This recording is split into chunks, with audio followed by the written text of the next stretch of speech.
Welcome, everyone. Welcome to our February 2022 Agile Ontario session. I am extremely happy to have someone that is coming to us from a long, far distance, but is close to our heart and to our mind. I have learned so much from Håkan, and I have had the opportunity to meet a couple of times in conferences, but like one of people that is here today, Dustin, he said, there is so often that I refer people to material that Håkan has written or has spoken to because I find it so close to understanding the concept and an easy way to explain to people that are not familiar with Kanban, Lean, and Agile practices to grasp the concept and make it work.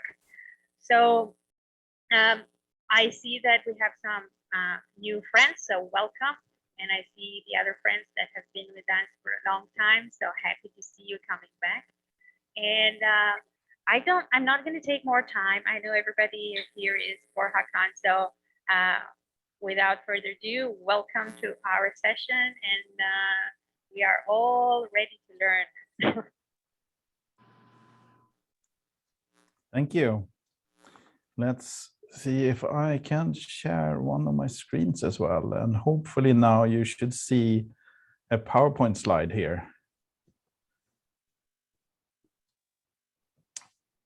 Yes, we do. Awesome.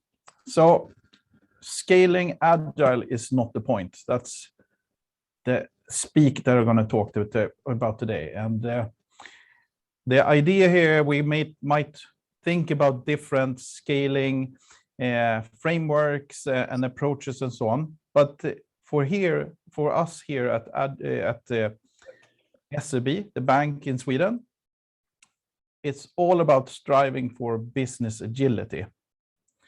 And I'm going to talk today about what that means for us. But just briefly talk a little bit about me. My name is Håkan Forss. I'm a Enterprise Agile Coach that is currently working in a bank called SEB, one of the largest banks in the Nordics. And I'm part of the LACE team, where we help and support the organization towards business agility. Take notes and let's dive in a little bit to how we think about this. So from our point of view, we are in a new world that requires new ways of working. We have a technology shift happening, digitalization of our services and products, automation. Being a more than 100-year-old bank, we have fintech companies joining. There's a lot of new regulations. How do we handle data privacy, other different types of ecosystems, and of course, a huge change in customer behaviors. And the world is just moving faster and faster. So how do we keep staying relevant to our customers? And our belief is if we focus on business agility, which for us means the ability to adopt to change as an organization, learn to pivot and to deliver at speed and thrive in a competitive market. And we have then identified a number of key components that we believe is helping us to achieve this. And the things that we believe that we're going to be able to achieve is, from an external point of view, to meet the customer demand with speed, flexibility, and accuracy, achieving customer satisfaction and profitability as being a commercial organization. But also from an internal point of view, we talk about the main effects internally is the ability to adopt to change. So we can, when we have new opportunities, that we can actually adjust and grab those opportunities as they happen. We'll try to reduce the complexity in way of working and simplify how we steer our development work. And we also want a transparent governance of what is happening and where are we going and what are the results. And we believe this will also lead to higher employee motivation. Then what is our way? And I think the first sentence in the Agile Manifesto, which I personally believe is the most important part, is that we are uncovering better ways of developing software by doing it and helping others to do it. That part is usually missed out when we talk about the Agile Manifesto, but I think actually this is the most important part of the Agile Manifesto. So this is something that we try to live by. And as one of my colleagues, Stefan Davil, has said, we must involve, experiment, and find our way forward. So our Agile journey is about uncovering better ways, and also by experimenting, trying to figure out what our way is. So what is Agile at SEB then? Agile at SEB is our way of doing business development with the overall aim to reach business agility. And we have a governance part of this, which talks about what we call the business and the domain planning process of how we plan from a business perspective and how we have divided up our organization. And we have divided up in something that we call domains and tribes. And within those domains and tribes, we have the Agile teams delivering what we are striving for. We also have a financial steering model and, of course, the Agile way of working. And the second part then is a number of fundamentals that we as an organization have decided to invest in. And one of those things is the SEB Lean Agile framework that we will talk a little bit more about today. Also, an important part of this is what we call the transformative leadership. I didn't get that right, but let's move on anyway. And then, of course, architecture and technology. And an important part of this is also service design. And it is our collective belief is that if we fine-tune our governance and take advantage of and invest in these fundamentals wisely and consistently over time, it will help us to achieve the main objective. In this case is business agility. So then let's talk a little bit about our SEB Lean and Agile framework, or short for LEAF. And this is our unified development framework that contribute to building the competence of business agility within SEB. And this is how we have framed how the workflow coming from ideas until a finished business change, and also getting feedback on if this is fulfilling the needs of our customers. And we will dive a little bit deeper more into this later on. And another part is what we call the transformative leadership, which is a part of how we look at leadership in this organization. And one of very important part here is the co-creation and create.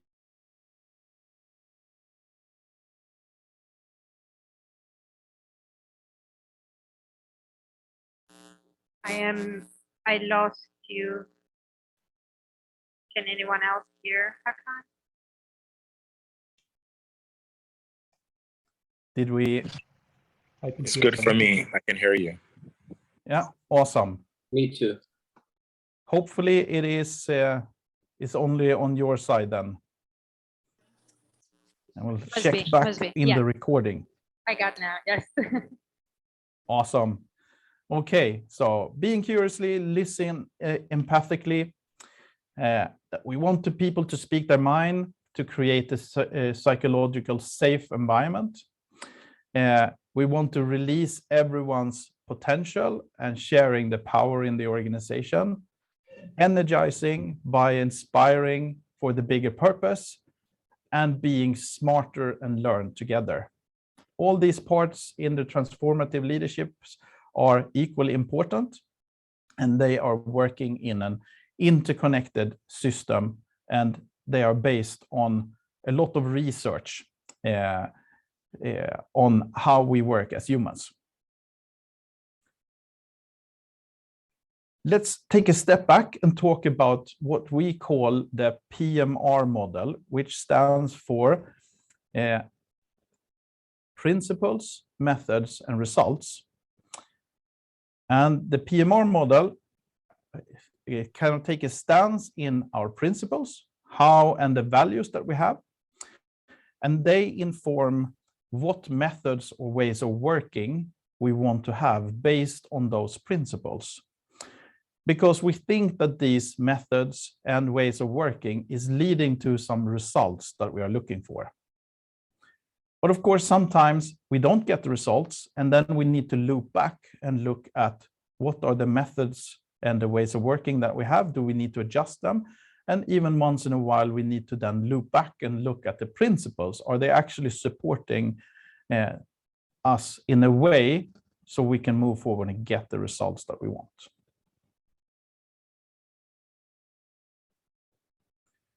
So from a principle point of view, then, some of the core ones that you will recognize would be the SAFE principles, and also the Agile Manifesto with the principles behind that.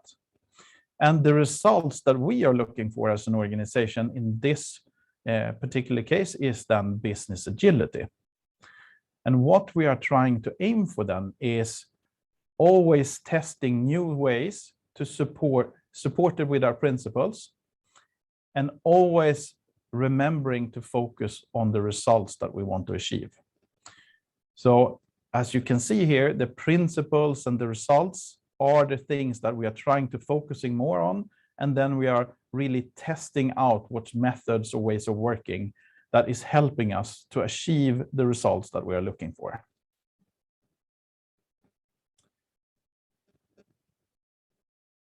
So how do we want to approach our way of working then? Well, we have our governance and we have our fundamentals, and they, together with the rest of the Agile principles and so on, they are the foundation. And we want to understand and learn these values and principles and apply them in methods and ways of working, one by one or many at the same time. It is through these methods and ways of working that we believe that we're going to achieve our results. And we want to continuously assess our results, and based on that, improve our methods and ways of working to perform even better results.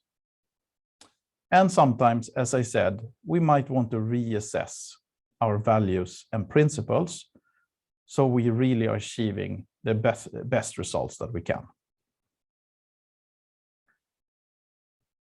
So what is our way, or this is our way at scale?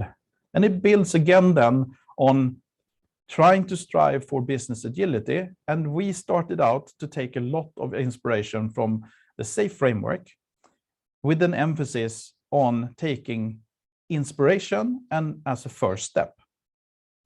Because how do we actually get to business agility? That is unknown and something that we need to look for.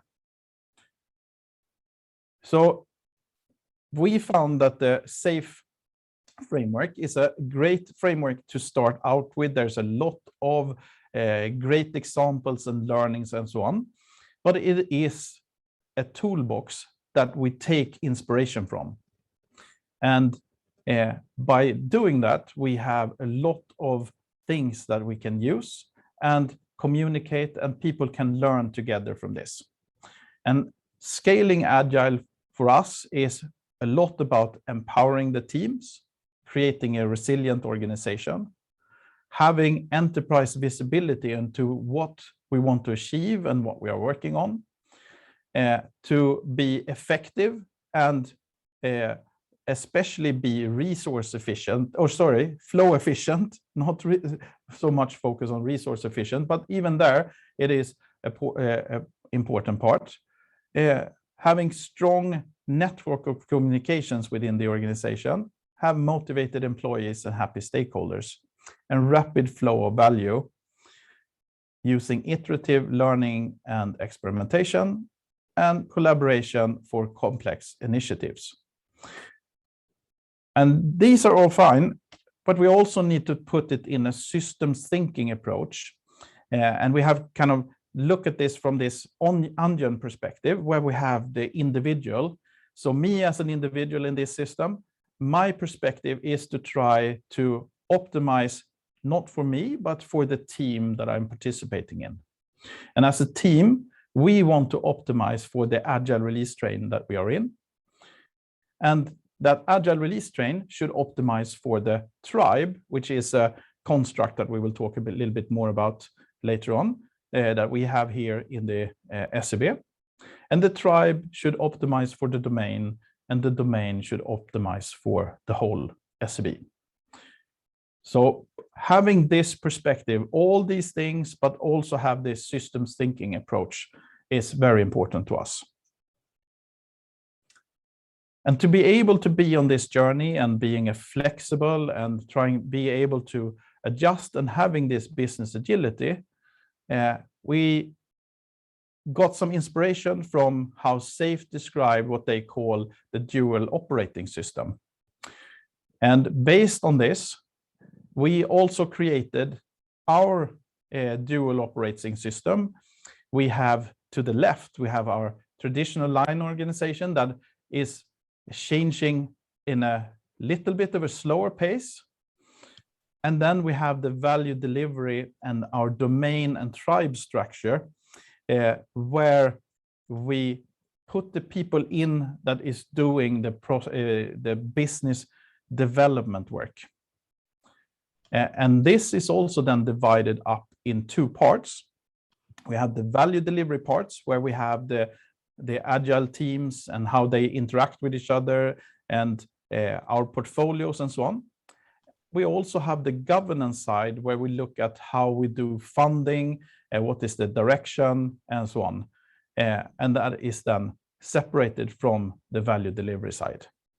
And for us, we framed things to be able to scale in something that we call domains. So that is a bigger group of things. And within those domains, we have a number of tribes. And these tribes can then contain individual agile teams or one or more agile release trains, which in terms also includes some agile teams. So this is kind of the setup that we have when we have been scaling up to a large number of teams in a large organization. Another important part to this is that we want to try to separate what, how, and who, but they are all in close collaboration. So one way to see it, that we on one side we have like the business side, and the other side we have the tech side, and we are then forming this dual operating system, or the value delivery side part here in the middle. And we have a number of agile teams. And on the what side, we then have our product owners and what we call the chief product owners, portfolio managers, and so on, that is then responsible to decide what to work on. But on an equal side, we also have on the other side how we do the work itself. How do we actually get the work done that we decide on the what side? And there we have our Scrum Masters and what we call the Chief Scrum Master, and also supporting side, what we call the delivery lab or delivery office, the LACE team, and our portfolio managers.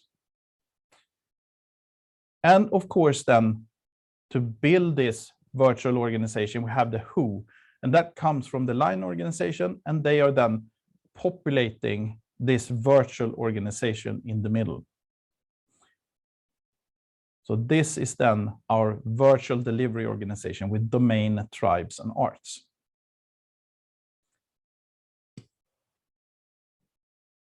Let's see, we have a question here. What is the PMT? So that's the project management team. So that's how you get all the product owners together and work with what to decide what to work on. So it's not usually a solely decision from the chief product owner. It's the team that work together also with the architects and our so-called chief scrum masters. So let's take an example out of our so-called playbook, where we have a principle of to achieve business agility. We want to be able to balance kind of a certain certainty, uncertainty, to be able to plan and look ahead. And being a large organization with multiple teams, we have many hundreds of teams formulated in different ways.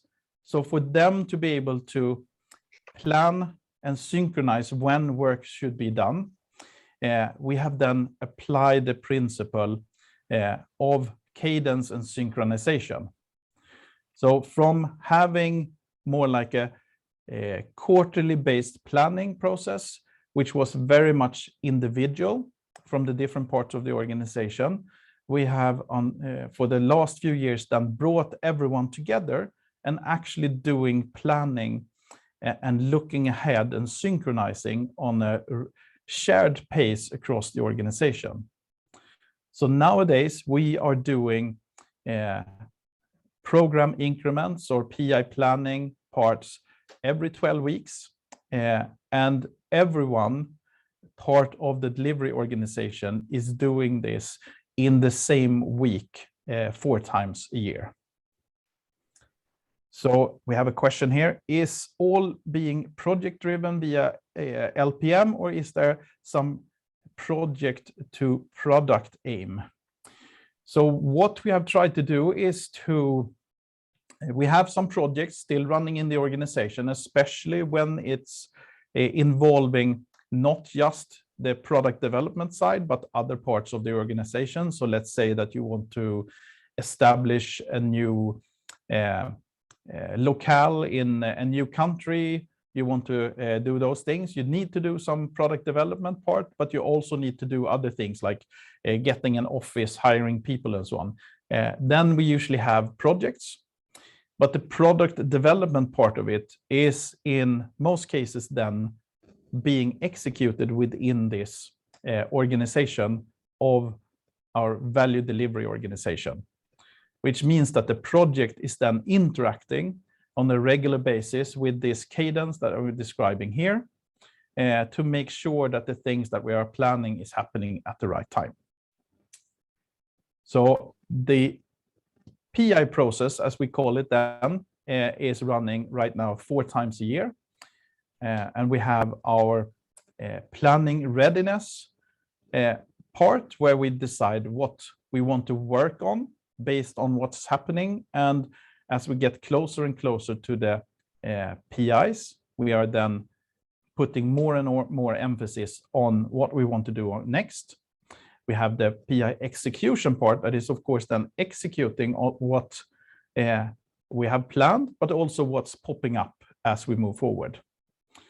And leading up to the PI planning week, we also have the week before the IP iteration containing the PI planning and preparation for that, that focus on inspect and adapt. How do we improve things and so on. So this cycle here then repeats every 12 weeks. So let's check in here what we had. Another question here. When you say everyone does their PI planning together each quarter, is that everyone in a domain or in a tribe or what? I'm curious about approximately how many people are involved in that week of planning. So during that week, we have roughly, let's say, 4,000 to 5,000 people participating in the planning. And it's done locally, usually in your Agile release train or team of teams. But as everyone is performing the planning at the same time, if they have a need to coordinate, they can always reach out and talk to each other. And in that way, we are then minimizing the risk of known dependencies will hopefully not then shoot down your plan when you start to execute. I've joined the company just as the pandemic hit. So I've only been part of more or less PI plannings running remotely. But leading up to before I joined the organization, a lot of this was done on location when possible, and some was split both doing it remotely and locally. And we are hoping as soon as the pandemic is winding down even more, that we can come back to the office and we can run these PI plannings on location and communicate with each other as we need. It's probably not going to be everyone involved in one of these Agile release trains always being able to be in one room when we do this, but that is kind of what we are striving for, because we see such a great benefit when we actually meet face to face. So that's an example of where we took the principles and we how we shaped our way of working. Then let's dive a little bit deeper into what we call the SEB Lean Agile framework, or LEAF. And that's our new unified development framework. And this is, you could say, the next step after using SAFe as a stepping stone. So we talking about in an organization that we want to implement SAFe. It's very easy that you feel like implementing what is said in the documentation and the examples and so on. That is the purpose. That's why we do it. But we trying to emphasize what we are aiming for is business agility. And that means that we need to adjust and we need to change and add additional clarity as we learn.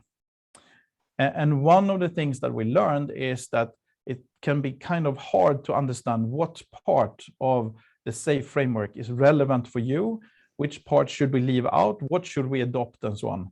So what we did was to take and shape our own framework based on the same ideas, but giving it our flavors, and is helping us to move forward and getting even closer to business agility.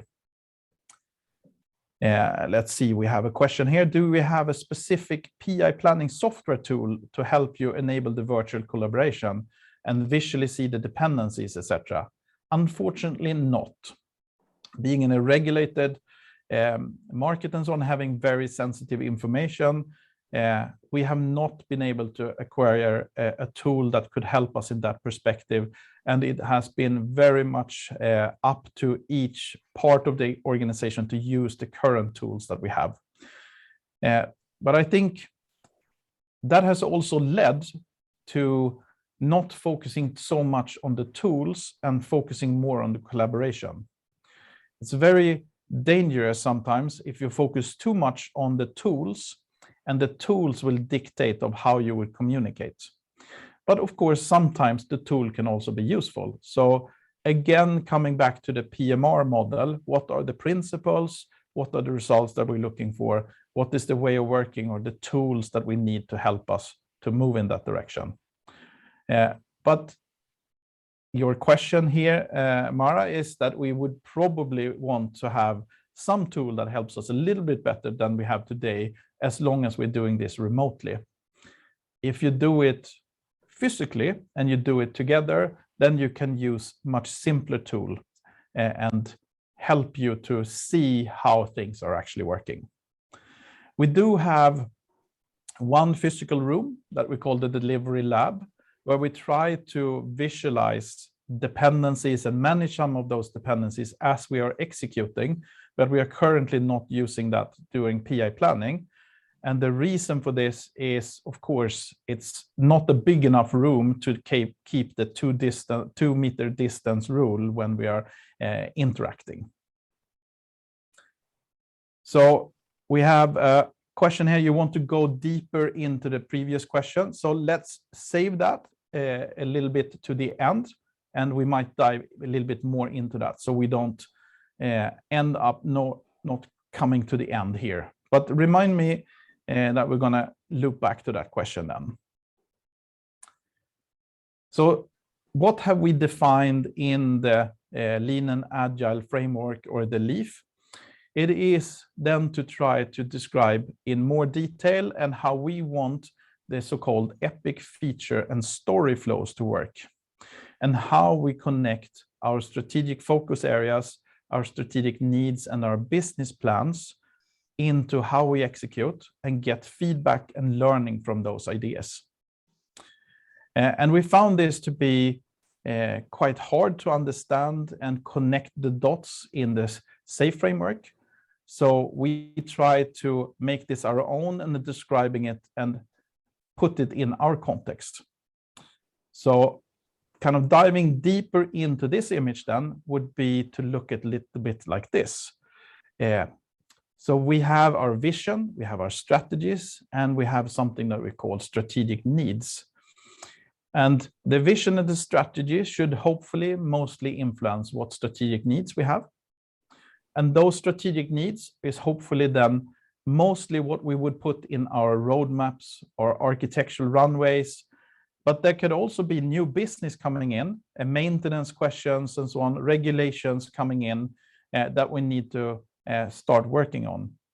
And depending on the expected duration, if we expect the duration of the work to be more than 1 PI, we then define this work as an epic. And there are two types of epics, epic enabler and a business epic. And then we have a Kanban flow for those epics. And that Kanban flow looks like this. We have the funnel, we have a review state where we review the idea, but we don't dive deep in the details. And then based on our available capacity, and if we're fulfilling the right criteria, we then make a decision to move it into the next state. And we then have a ready for refinement state, which is a queue state. And then we have refinement. And in refinement, we talk about refining the business idea. Are we ready to take this in to actually develop it? Do we know what we want to achieve? What are the risks? What are the architectural perspectives that we need to take into account and so on? But it's still mostly a business decision. And the goal and one of the exit criteria here is that we have an idea of what is the minimal viable product that we want to try when we go into what we call analysis and implementation. And before that, we have a queue state again. And all the decision points here in the best of worlds should be based on a pull system, and that we only pull things in when we have capacity. And that is something that we are striving for. And if we then want to kind of take a look at the analysis and implementation before we can complete things, this is where we kind of zoom in or break the bigger epics into smaller parts. And here we are then looking for breaking the big epics down into features. And the idea here is that the features should, on a regular basis, when we finish each feature, let's see if I can put up the laser pointer here. When we finish a feature, we want to validate or invalidate the hypothesis of the epic and make sure that we are moving in the right direction. Or if not, we might want to stop working on this epic. Or if we have learned something new, but we are not actually, we have disproven the hypothesis, we then put a new epic into the funnel, which would then compete for the available capacity. And features again then are in two main flavors, the business features and enabler features. And let's check in the chat here what qualifies to be a domain. Are there entities that are just tribes? So currently we do not have any tribes that are standing on their own, so to say. The domain are kind of the container for the people in a certain area working on business development in a certain area. And then the tribes would then be a way to split that work up into smaller pieces. So let's continue on the feature flow then. And as you can see also, if we have work that is the expected duration from idea until it's done, that is smaller than 1 PI in duration, not necessarily just fitting in within the PI plannings, but in duration, we can also pull those things in directly into the feature flow. So you don't need to have an epic to be able to do a feature if the expected duration is less than 1 PI. And the feature flow can also then be divided into smaller steps where we do a review of each epic, similar way as we did on features that we did on the epic level. We have the analysis and implementation part, and you can see them. We have named them together here as 2 separate things, but you can also see like the border between them are kind of mashed together, so you can't actually see that there's a split. And this is something that we felt was helping the organization to understand that doing both the analysis and requirements work together with doing the implementation, testing, verification, and all those things should be closely together. And they're also done, being planned at the PI planning, so we know that they are happening. So they are not, in the best case, not 2 separate things. So this is why we have both analysis and implementation here. But as the teams mature to be truly cross-functional, this will tend to merge into 1 step, where you do the analysis and implementation, testing and verification, and so on, all in 1 continuous step. Then we have a separate part here that we call in use. And that means that the feature is available for an internal or external customer to use, and that we can check if the hypothesis of the epic has been fulfilled or not. And we have this as a separate step from done to be able to create the feedback back into our epics and our features if we actually were fulfilling the needs of the customer or not.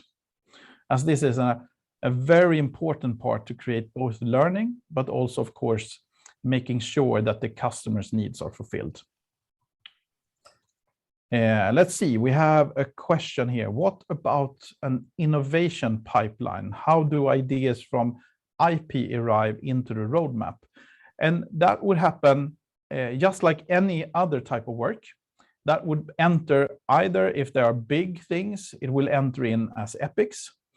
If your gut feeling is that the kind of the duration would be more than a PI. If it's less than a PI, it will enter into the funnel on the feature side. And if it's less than duration size, less than a 2-week iteration, it can enter in as a story in the story flow. I hope that answered your question. So we don't have a specific innovation pipeline per se defined in these ways. We see all of these things as a way to do that. And the idea, I will jump back to this one here, as we think this is a system that creates feedback and you're looping back with new ideas and new learnings, the innovation will then connect back into this.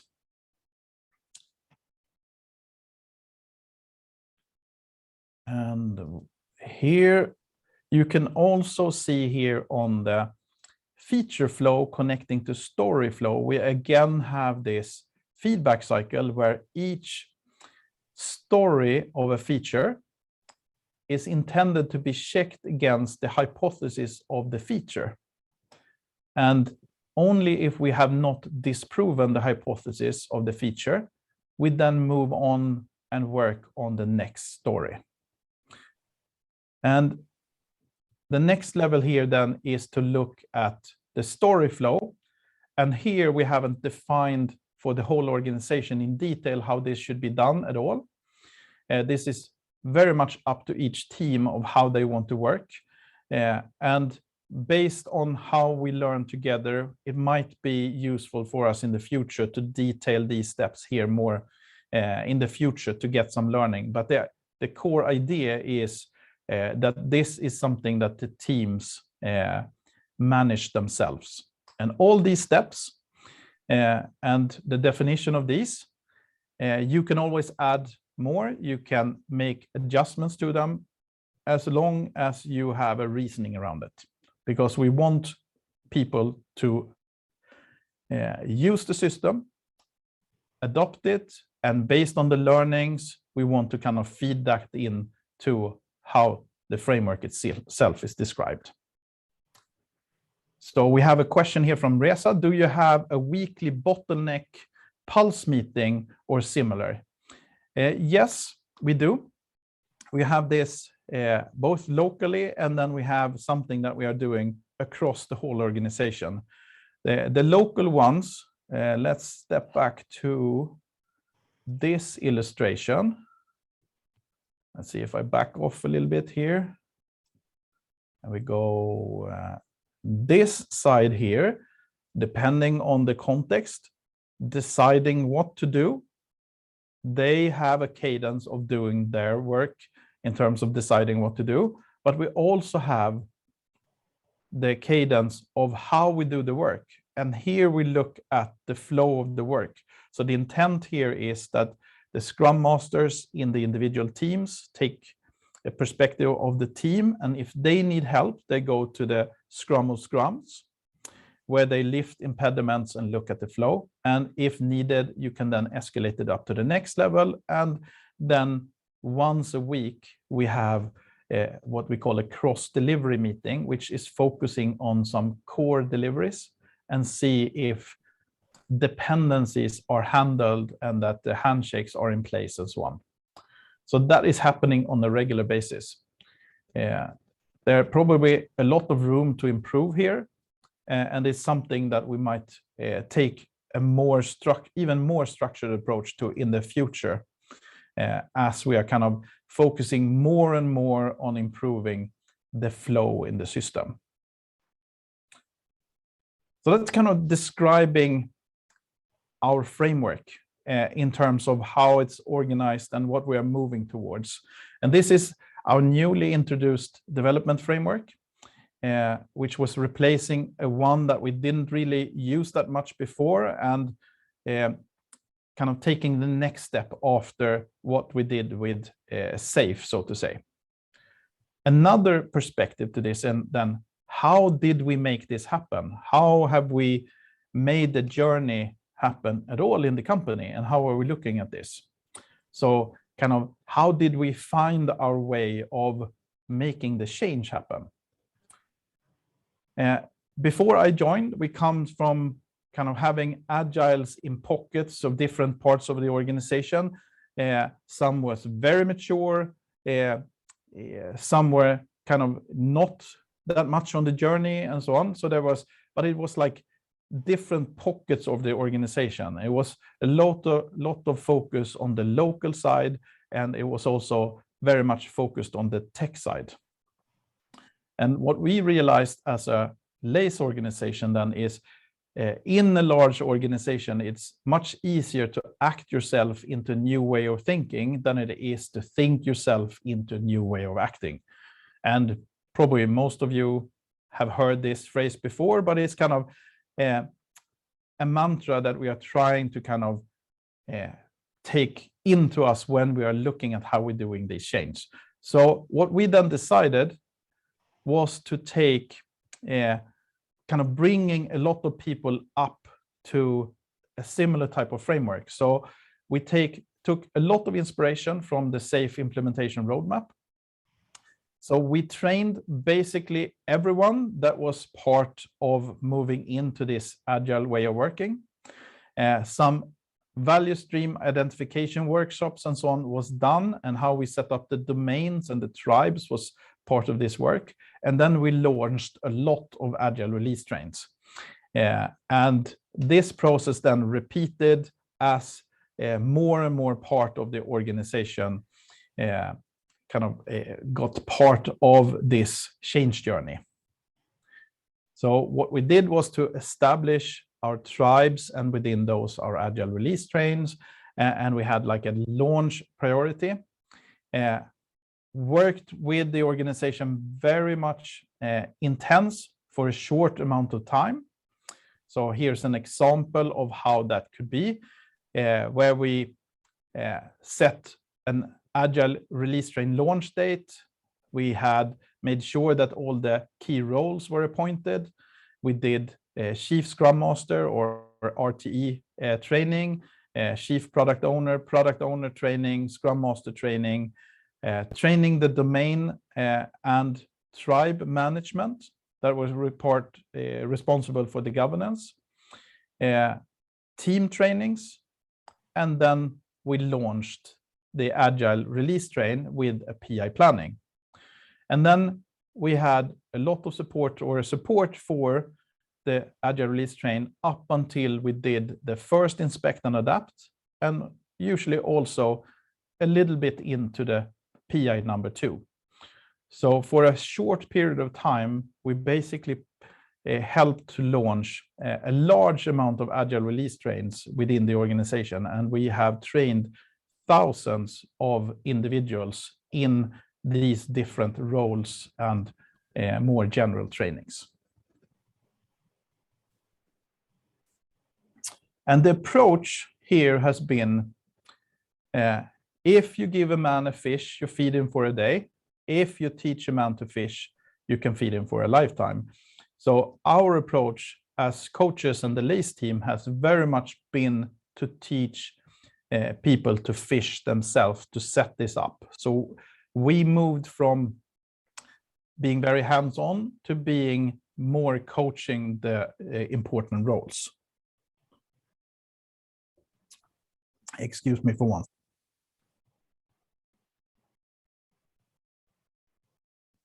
Let's see here. Mara, you have a question. Earlier you mentioned that the rest of the organization is moving at a slower pace. Can you talk about how the arts and tribes or epics are funded? As a bank, are you constrained by a slow annual budget cycle? Very good question.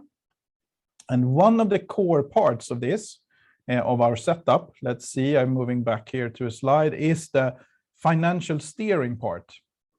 And what we have done is that we want to fund the capability to be able to deliver, not individual initiatives. So the Agile release trains and the individual teams, the tribes and the domains, they are funded on a yearly cycle, but in between that, it is more selecting what we should use that capacity for.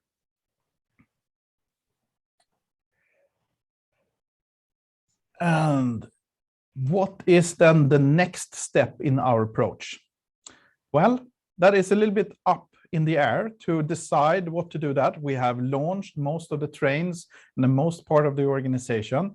So now we as a coaching team and the LACE team most likely going to focus more on helping to focus even more on the business results. Are we improving the speed of delivery? Are we increasing the throughput? Are we eliminating and finding the bottlenecks of the system? And how exactly that's going to look like, that is something that we are looking for and trying out by experimenting. And as we said, we are kind of moving in a direction. We are proud, but we are never satisfied, because if you get satisfied, you have the risk of tapering out. And we want to continue the acceleration and achieving the true benefits that you can get from an agile and lean approach. So for us, it's not about the wedding, it is about the marriage, as my colleague Johan Federlig König would say. And with that, we have come to the end of the presentation itself. I love and all, opening up to even more questions. I love all the saying there. Talk about the wedding, the marriage. That is such a good such a good way of putting it. I think we have skipped a couple of questions on the back. I think Yoris had one about the ROI, but and one about the escalation. Now, Yoris, do you wanna get on the? You wanna unmute and ask those questions yourself? Yes, please do. And let's see, how can I get this one up so I see you? Hello. Hello.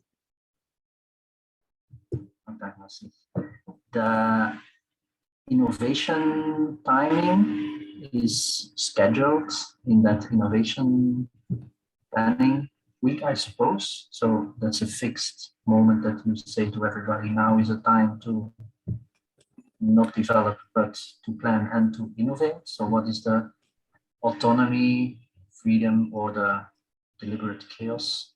How does it pay off? Does it give the ideas of innovation to the funnel that you want to achieve? How do they adapt? How do they learn? How do they experiment? If it's so prescribed, as it's safe in these moments of time. Yes, so it might be perceived that innovation should only happen in the kind of the innovation and planning iteration here. That's not how we communicate around this. Innovation should happen all the time. But these 2 last week of the PI, there is extra emphasis on innovation, learning, and planning. So it's not the idea that no innovation work should be done at all at the rest. And one of the key things that we're trying to get our organization to work on is when we go into PI planning, we should plan to our capacity. So don't overplan and even plan for less than your capacity. So looking historically, let's say that you were able to deliver, let's say, 20 features. Then we want you to plan for no more than 60% of that for the next PI. And this then opens up the opportunity to act on new information as it comes, handle the variation of work kind of not being exactly the same size, because that is not at all what we are looking for. So then we kind of get a good, stable way of working, and the commitments that we make to each other, and when we build the plans, they are more likely to actually happen. And this also, of course, gives us the room when we do not have hard pressure to meet commitments and so on, that you have the time and space to do innovation. So the intent is to feed the innovation in on a daily basis, if possible. And then, of course, it's also in different areas. You might have a lot of things right now that's kind of putting pressure on you, and to deliver to a certain deadline or something like that, but that's at least the intent. Did that answer your question? Yeah, thank you. I had another mini question, as the title is Scaling Agile is not the point. I was thinking about the reaction, maybe a bit on safe and scaling it up always, to descaling it somewhere, but I did not hear you go in that direction. Yeah. So how should we talk about that in terms of kind of scaling is not the point at all. So the scaling part, kind of just building structures and so on, that is really not the point. So whatever we need to do to achieve business agility is what we are kind of striving for. And that might mean sometimes that we are dismantling structures, and sometimes we need to add structures. And having this experimentation approach to it is what is most important, rather than saying it should be one or the other way. And always kind of checking back, are we achieving what we call business agility? So it's not like a per se that you need to do descaling, but if you take a flow approach looking at your flow of your stories, your features, your epics, descaling and building things that are have less dependencies tend to increase your ability to deliver. So if you then use the principles of flow and systems thinking, you should then try out methods that are in the direction of descaling in many situations. So you might hear that I've been a consultant in the past because it depends. Yes. Yeah. We have a couple of minutes left. There is one question that was asked earlier about how do you manage now dependencies after the PI training? So handling dependencies is not an easy question. Let's see. And I would say the key part here that has helped us so far is this synchronization of planning. So before, planning was done from the first team that did their planning until the last team. It was more than 12 weeks. So if you needed to talk to someone and make agreements on when things should be done, you made your plan on day one, then you might need to wait almost up until your next planning session to do a handshake of how to actually interact with each other. So by bringing everyone together and doing the planning at the same week has really helped. And what we see is that most of the team is gravitating to do PI planning Tuesday, Wednesday, and Thursday time span. So we are even closer than 1 week. And this means that we can then talk to each other and in the best case then do a good handshake so dependencies will not hurt us as much. The best case is, of course, that we don't have any dependencies. So restructuring and reorganizing our virtual organization is kind of why we have split it from the line organization, so we could go faster. We have one question from Patrick that is about how do you deal with shared platforms? And then maybe we can answer that. And then Ricardo has a very short question. Based on the great points you have made in 1-2 sentences, how would you define business agility? I think, Ricardo, that was on the beginning, but maybe we can add more. Yes, so that one I can do that, put that one up on the screen while we talk about how we work with shared platforms. And hi, Patrick. I played with and used your simulations just the other day. It worked great. So how do we handle shared? It's an architectural perspective of how we do work in the organization.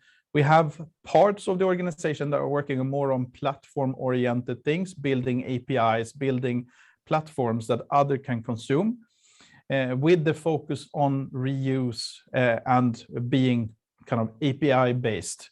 So that's kind of part of the architectural part of this journey. If we then go to kind of connect into that, let's see, where should I jump? Let's jump here. So part of the refinement step in epics, if they are on kind of that size, we have one of the exit criteria, and the intent here is that we will do an architectural review, meaning that the architectural community will be involved in giving guidance if there are things that we could potentially reuse and so on. That's at least the intent here. And this is always a tricky question. I'm personally coming from an architectural perspective, and I tend to apply the rule of 3, which means if you build something, you should build it for yourself the first time. If you build something the second time that is doing more or less the similar thing, you can still do it for your own. And then the third time, and we identify it's the third time, that's the tricky part, then you will spend time to build it as one common platform. That's kind of a principle that I personally used in the past, which at least on smaller scale has worked really, really well. Yeah. The question is on bigger scale. Yes. And I think the trick here is to have an active architectural community that participates in these meetings and in the work steps of the process to help identify where we have things that we can reuse and when we should build for reuse. It's not an easy question, but I guess that's why we pay them the big bucks. Okay, I think we are at time now, and probably more questions. Håkan, can they follow up with you? You have the link there. Sure. Right? Yeah. You have my email address here on the screen.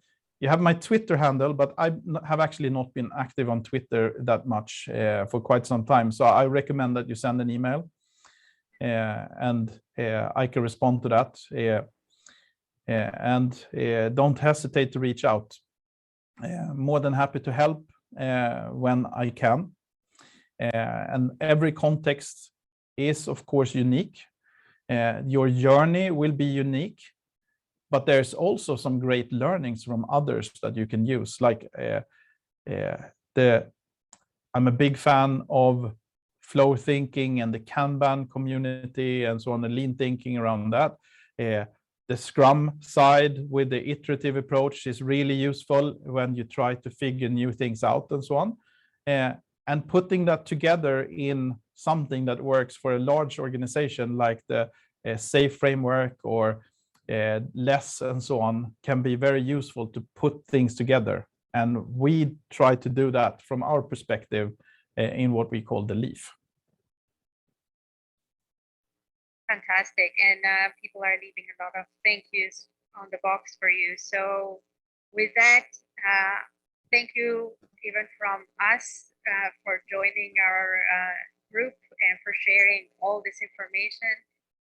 A lot to learn, a lot of opportunities to go deeper, but we cannot cover that in 1 hour. So thank you for everything you have shared, and have a good rest of the day or the evening, wherever you are. It's evening here in Sweden, I can tell you. It's getting very dark. You have a good sleep then tonight. Bye, everyone. Bye-bye.